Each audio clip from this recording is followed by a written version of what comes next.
বাংলাদেশে যারা ধর্মীয় রাজনীতি করেন তাদের কি মানবাধিকার সুশীলরা স্বীকার করেছে কখনো?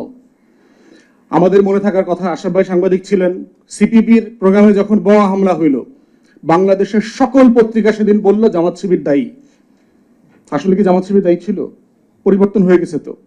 আপনি যদি গুড ফেইথেও লিখে থাকেন, আপনি কারেকশন করবেন না? করেন নাই তো। বৈশাখের মেলায় বোমা হামলা হইল, মানুষ মারা গেল, জামাত শিবির করছে। রাশেদ খান মেননকে মারার চেষ্টা করা হয়েছে, জামাত শিবির করছে। মানে দেখবেন যে একটা ঘটনা ঘটলে মৌলবাদী শক্তি, হেফাজত, জামাত শিবির, চরমনাই এদের উপরে ব্লেমটা দিতে পারলেই আর তদন্তের দরকার নাই।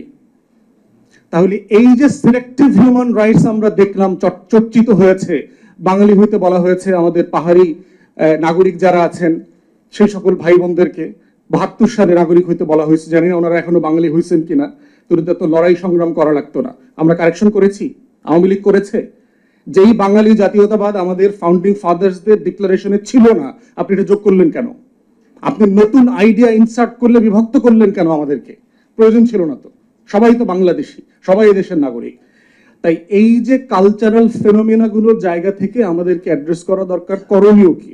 প্রথম করণীয় হচ্ছে, বলেছি যে এই সরকার, যেহেতু এখানে উপদেষ্টা মহোদয় আছেন, এই সরকার 1 নম্বর কাজটা করে নাই, কিন্তু অনেকগুলো 4র্থ নাম্বার 7ম নাম্বার কাজগুলো হাতে নিয়েছে। পুরানো দিয়ে নতুন নিতে আজই চলে আসুন আপনার নিকটস্থ ওয়ালটন শোরুমে।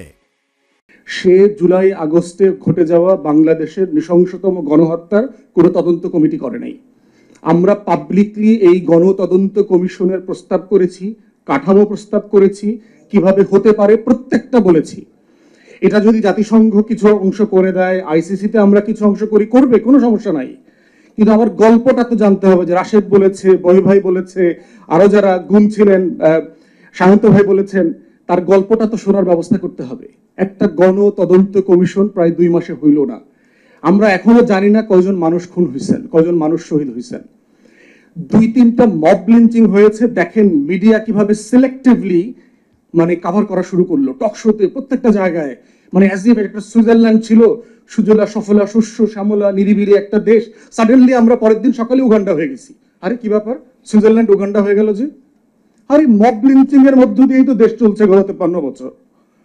তো সাডেনলি এই যে মিডিয়ার সিলেক্টিভ রিপোর্ট করা, হিউম্যান রাইটস এর জায়গা থেকে সিলেক্টিভ ফাজলামি গুলো করা, যেটা আমাদের সকল সুশীল দালাল বুদ্ধিজীবীরা করেছে, এই জায়গাগুলোকে অ্যাড্রেস করা দরকার। প্রত্যেকের রক্ত গুরুত্বপূর্ণ।